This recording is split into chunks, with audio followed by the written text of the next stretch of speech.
Uz zvejošanu, nu, jā. Tu teici par tām jahtu, par tiem 600 eiro braucieniem. Jā, un tas viņiem ir tāds tradicionāls piedāvājums turistiem vietējiem, kad viens zvejas iebrauciens okeānā, nu viņi iebrauc apmēram kaut kur, es pats neesmu bijis prasījis, kā 10 kilometrus apmēram iebrauc. Un bieži vien zēni saka, nu tad ir tikai tās makreles, ja tās ir, nāk viņas tā makšķiri uz 5 āķiem, tad uz katru metienu ir arī 5 makreles. Tas sporta prieks izbeidzās apmēram pēc pusstundas. Jā. Tad saka, nu tad pabrauksim kaut ko tālāk, kaut ko dziļāk, kaut ko lielāk. Tad ir tās haizivis rudens pusē, ja nemaldos. Tās maziņās. Jā, tās maziņās. Par tām zivis ir nenormāli dārgas. Dārgākas pa gaļu, jeb, teiksim, vairāk reizes. Ja, teiksim, kaut kādu super dārgo gaļu, tad vienādā cenā. Tas ir neskatoties uz to, ka tas ir pie paša okeāna dzīvo pie tādiem maziņiem upēm. Nekādus zušus, neko viņi nekad nav mīlējuši. Vesela virkne garo ezeru. Vienīgais, kas viņiem ir līdz ar saldu.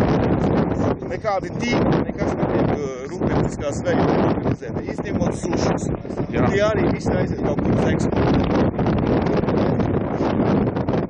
Man tas vīriņš stāstīja, tur viņiem ir tā tīkli, tad viņiem ir tās svinu plombes un tas cenas. Bet, kad tu zvejo, tad tu pa ķert, tu dzīvi arī ved mājās. Jā, bet tie noteikumi ir tādi, ka līda, ko tikai mazāk par 500 centimetriem un uz vienu svaru.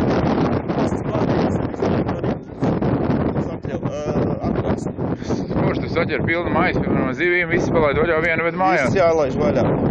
Un tā sistēma viņiem, teiksim, Latvijā saka tā, nu tās lielākas ir tās vecās līdakas, jā? Tās mēs varam it kā ķert, jo, nu tās ir jau... Sauss, neēdams. Jā. Kotletes. Šeit viņi uzskatā, ka ja tā līdaka ir tik liela spējas izaugt, tad viņi ir no laba ģenētiskā materiāla. Jā. Tā ir lielās līdakas šī nekādā gadījumā viņi neatļautēs uz mājām. Viņiem no saldūdens zivīm tādas forele lasis, kaut kādas raudas, asari, suši, tas vispār neeksistē. Tas tiek uzskatīts, tas ir tā būtas nav ēdams. Tas nav čūska. Jā, čūska. Kaut kāds saspies plakanā zivs.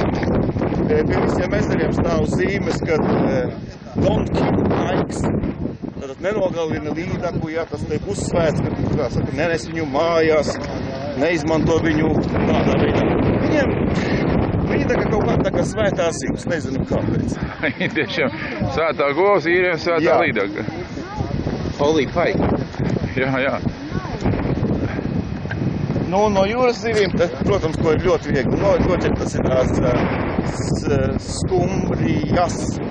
Ko viņi sauc par makrelēm, jā, to viņi arī uzskata, ka tā ir laba, tīra zivs, pīkstagaļa. Daudz āķi to padarīšanas tādām spalviņām. Jā, svaru iemet no klintīm to dara, no tiem kuģīšiem to dara. Viņas jau baros ir, viņas ņem tāds āķītis ar spalviņām, tas ir pilnīgi pietiekoši, lai tas ir 5 āķi, tad 5 zivis tajā vienā metienā ir. Protams, uz klintīm, ka jāceļas, jāvelk augšā, viņas tur daudzās pret klinti vējš, ja tad galu galā te varbūt tikai augšā ir 2 no tām 5. Jā. Bet, nu, tas, ka viņas mēdz uzķerties, ka tai barā, tad cik āķi, cik arī